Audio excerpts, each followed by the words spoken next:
এই যে পুঁই শাকের চচ্চড়ি হচ্ছে চিংড়ি মাছ দিয়ে।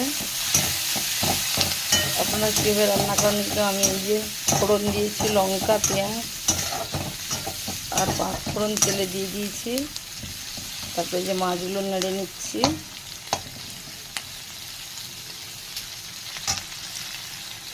তারপরে সবজি সেদ্ধ হালকা করে একটু ঢেলে দিব। এটা মানে তাড়াতাড়ি রান্না করার জন্য। লঙ্কা গুঁড়ো হলুদ গুঁড়ো সব কিছু দিয়ে দিলাম।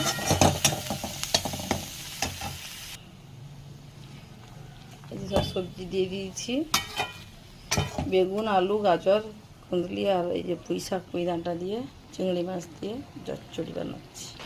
এই যে পুঁই চিংড়ি এটা একটা সবজি হয়ে গেল মাখা মাখা।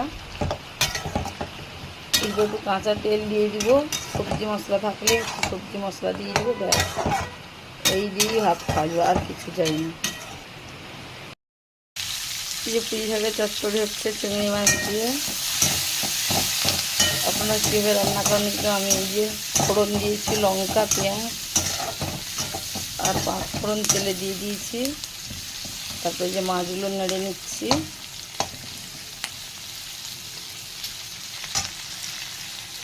তারপরে সবজি সেদ্ধ হালকা করে একটু ঢেলে দিব। এটা মানে তাড়াতাড়ি রান্না করার জন্য।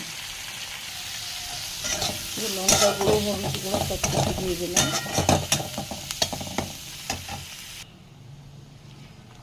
এই যে সব সবজি দিয়ে দিয়েছি, বেগুন আলু গাজর কুঁদলি আর এই যে পুঁই শাক পুঁই ডাঁটা দিয়ে চিংড়ি মাছ দিয়ে চচ্চড়ি বানাচ্ছি।